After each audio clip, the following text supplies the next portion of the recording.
You ever just... Bullets per minute. This game is way too good at keeping you hooked no matter how many times you end up dying. All the different mechanics that they've got going on, and the way that they play into one another, just make the gameplay so deep. And no, not like those inspirational quotes that mums post on Facebook. Anyway, the whole premise of BPM is that it's a shooter roguelike, where all your actions need to be in time with the incredible rock soundtrack going on. Starting out, half the battle is just getting used to that flow, and as such you end up messing up a lot. Or that could just be me, I don't know. Ultimately, a lot of the satisfaction for me was eventually getting the timing of everything down to a T. Being able to consistently fire, reload, and jump on time made me feel incredibly powerful, even though it's just the bare minimum to play the game really, but... So as a roguelike, BPM leans into unique guns and builds fairly well. On the weapons front, pistols can be fired on half beats to reward consistent and high tempo play, whereas shotguns are beefy but require using beats to reload constantly, little things like that. Speaking of reloading, the animations that the game has are unique with each gun and so good.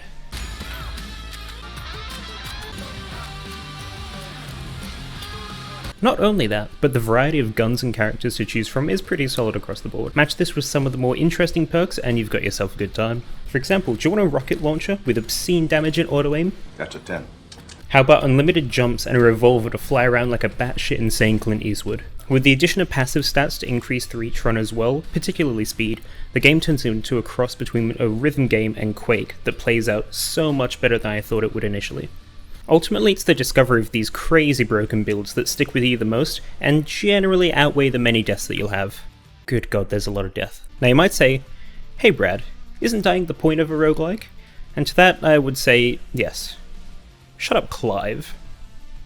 All my homies hate Clive. All games like this do have a punishing difficulty to it, sure, but where BPM shines is how the challenge interplays with the core mechanics of the game, rather than just having it as a gotcha, you're dead now kind of shtick. So the more I got to grips with hitting everything on the beat, the more I realised that I was being subtly conditioned by the game to remain calm under pressure. Many deaths that I had starting out were from getting flustered when there were a lot of strong enemies on the screen, and I ended up being as useful as Hitler during a Russian winter. Nailed it. So after failing enough times, however, I'd start to be keeping up with all my shots even in the craziest rooms that were thrown my way. While I might get hit regularly, or even die, the coordination between the beat and what I was doing had been drilled into me subconsciously. The rush that BPM gives you in those moments is just... chef's kiss. Now the one thing that I have to criticize the game on is the look. I mean, they went for something super stylized, so it's gonna be pretty divisive, but when I first got in game it was just immediately...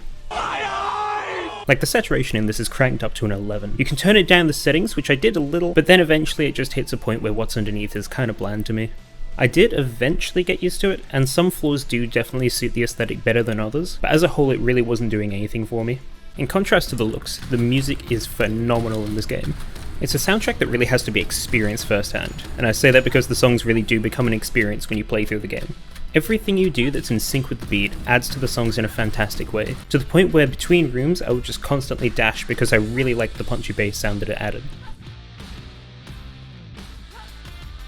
Yet while I've really enjoyed my time with the game, there is still a world more for me to do. The base difficulty that I've completed is tauntingly set to easy, and with plenty of harder modes, challenges, and characters with unique playstyles, there's way more punishment waiting. Maybe I'll visit those at some point, but I do need to get this thing uploaded at some point before virtual atrophy sets in for my channel. Yeah, whoops. So on that note, thanks for watching, do appreciate you stopping by, and have a great day!